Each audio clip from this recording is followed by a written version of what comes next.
மக்களே, ஒரு சூடான ஒரு எக்ஸ்க்ளூசிவ் அப்டேட்டோடு நான் வந்திருக்கேன். நாமினேஷன் லிஸ்ட்டு வந்து வெளியாயிடுச்சு. சுபி, அரோரா, கனி இவங்க 3 பேர். கனிக்கு வந்து நாமினேஷன் ஃப்ரீ பாஸ் கிடச்சிருச்சு, உங்கள் எல்லாருக்குமே தெரியும். சுபிக்ஷா, அரோரா எப்படி எஸ்கேப் ஆனாங்க அப்படிங்கிறது தெரியல. சுபிக்ஷா எப்படி எஸ்கேப் ஆனாங்கிறதும் நமக்கு தெரியலை. இவங்க 3 பேரை தவிர வேறு எல்லாருமே நாமினேட்டட். திவ்யா வந்து இந்த வாரத்தோட நியூ கேப்டனாக இருக்காங்க. ஸோ திவ்யா வந்த உடனே பயங்கரமான சம்பவங்கள்லாம் பண்ணிகிட்டே இருக்காங்க. அப்புறம் இன்றைக்கி வைல்ட் கார்டு என்ட்ரி ப்ரமோவில் வந்து அமித் பார்கவோட ப்ரமோவும் நம்ம பார்த்தோம். அமித் பார்கவும் ரொம்ப கரெக்டாக சூப்பராக பேசியிருந்தார். வியானா கூட நான் அழலை அப்படின்னு சொல்லும்போது வியானா கிட்ட நான் பார்த்துருக்கேன் வியானா, நீங்கள் எங்கே அக்செப்ட் பண்ணணும்னு அவசியமே கிடையாதுங்கிற மாதிரி சொல்லியிருப்பாங்க. பிரஜன் சாண்ட்ரா எப்படின்னா அந்த ரூடான ரூட் எடுத்திருக்காங்க. திவ்யா கணேஷும் அமித் பார்கவும் எப்படின்னா ரொம்ப சென்சிபிளான ஒரு டிக்னிஃபைடான ஒரு ரூட் எடுத்திருக்காங்க.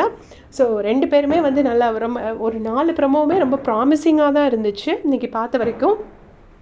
ஸோ போனோடனே அங்கே என்ன ஆச்சுன்னு தெரியல. எனக்கு தெரிஞ்சு இந்த அன்பு கேங் பற்றி விஜய் சேதுபதி சார் வந்து பயங்கரமாக திட்டிருப்பார். ஸோ அன்பு கேங்குள்ளே மாறி மாறி நாமினேஷன் பண்ணியிருப்பாங்க அப்படின்னு நான் நினைக்கிறேன். மேபி எஃப்ஜே வந்து சபரி கனியை பண்ணியிருக்கலாம்.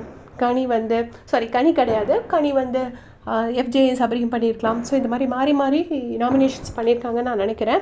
துஷார் வந்துட்டார், ஆனால் ரம்யாஜுவும் நாமினேஷனில் வந்துட்டாங்க.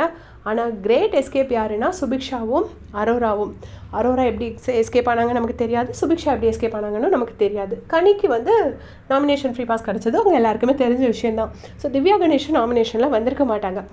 எனக்கு தெரிஞ்ச கண்டிப்பாக இந்த வாரம் வெளியில் போகிறது வந்து துஷாரும் ரம்யாஜுவும் போவாங்கன்னு நான் நினைக்கிறேன். ஏன்னா இவங்க 2 பேர் தான் கண்டிப்பாக லீஸ்ட்டில் இருப்பாங்க. எஃப்ஜேக்கு எப்படியாச்சும் கொஞ்சம் ஓட்ஸ் வந்துடும், லாஸ்ட் மினிட்லேயாவது கொஞ்சோண்டு ஓட்ஸ் கண்டிப்பாக வந்துடும். ஸோ ரம்யாஜு அண்ட் துஷார் வந்து இந்த வாரம் வெளியே போகிறதுக்கான நிறைய சான்சஸ் பிரகாசமாக இருக்குது. ஏன்னா அடுத்த வாரம் வந்து டபுள் எவிக்ஷன்.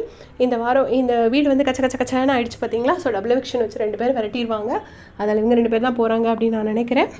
உங்களுடைய கமெண்ட் சொல்லுங்கள்.